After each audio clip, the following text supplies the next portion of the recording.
Onalaska senior Austin Glynn began throwing the discus in 3rd grade. As he's grown over the years, his marks have gotten better to a point where he now has one of the top throws in the entire nation. News 8's Brian McClune has more.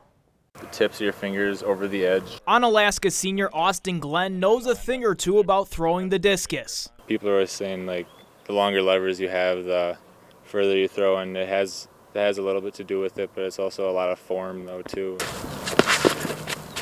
At 6 foot 8 inches tall, the University of Oregon commit now trains 3 hours a day, 5 days a week. It's just kind of a stress reliever for me, and I just feel free out here. I really enjoy it. Really, I've never seen a discus thrower in person this good, so it's been a pleasure to have an athlete as good as him. Austin can throw a discus which weighs about 3.5 pounds, more than 200 feet, making him one of the 10 best high school throwers in the country. His personal best of 202 feet and 5 inches came in an out-of-state meet, but would have broken the Wisconsin record by 9 feet. I thought it was pretty cool.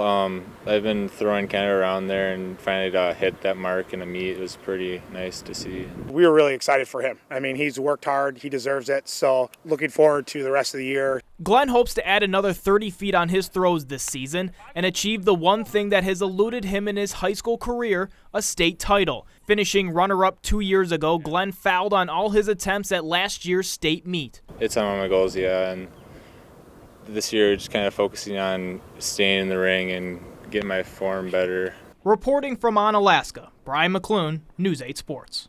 Thank you, Brian. Division I discus will be the Saturday of the state track and field meet, which falls exactly 1 month from today. The MVC championships are coming up on Saturday, May 13th over at UWL.